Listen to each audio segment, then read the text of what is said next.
Lunch பாக்ஸ்க்கு ஒரு சூப்பரான பட்டாணி ரைஸ் எப்படி செய்யுதுன்னு பார்க்கலாமா? இது செஞ்சு கொடுத்தீங்கன்னா திரும்ப திரும்ப கேட்பாங்க. சிம்பிள் தாங்க. வாங்க எப்படி செய்யுதுன்னு பார்க்கலாம். குக்கரில் 2 table spoon oil, 1 table spoon நெய் சேர்த்துக்கோங்க. நம்ம பிரியாணிக்கு போடுற ஸ்பைசஸ் எல்லாமே கொஞ்சம் கொஞ்சம் சேர்த்துட்டு 1/4 ஸ்பூன் சீரகம், ஒரு 6-7 முந்திரி பருப்பு சேர்த்துக்கோங்க. இதை நல்லா வறுத்துருங்க. இப்போ அதுலேயே ஒரு பெரிய வெங்காயம் கட் பண்ணி வச்சுருக்கேன் நீல வாக்கில், அதையும் சேர்த்துக்கலாம். 2 நிமிஷம் போல் வதக்கிடுங்க.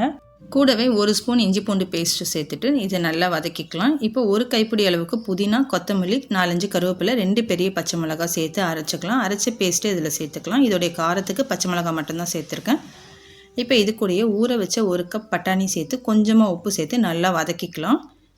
இந்த அளவுக்கு கலர் மாதிரி வதங்கி வரணும். இந்த அளவுக்கு வதக்கினதுக்கப்புறம் ஊற வச்சுருக்க ரைஸ் சேர்த்துக்கலாம். 2 கப் பொன்னி ரைஸ் தான் இன்றைக்கி ஊற வச்சுருக்கேன்.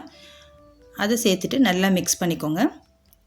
நல்லா மிக்ஸ் பண்ணதுக்கப்புறம் 2 கப் ரைஸ்க்கு 4 கப் தண்ணி சேர்த்துக்கலாம். சேர்த்துட்டு இப்போ இந்த டிஷ்க்கு தேவையான அளவு உப்பு சேர்த்துக்கலாம். ஒரு 1/2 ஸ்பூன் அளவுக்கு உப்பு சேர்த்துட்டு ஃபைனலாக கொஞ்சமாக லெமன் ஜூஸ் புழிஞ்சு விட்டு மூடி வச்சு ஒரு 3 விசில் விட்டு எடுத்திங்கன்னா சூப்பரான உங்களுக்கு பட்டாணி ரைஸ் ரெடி ஆகிடும்.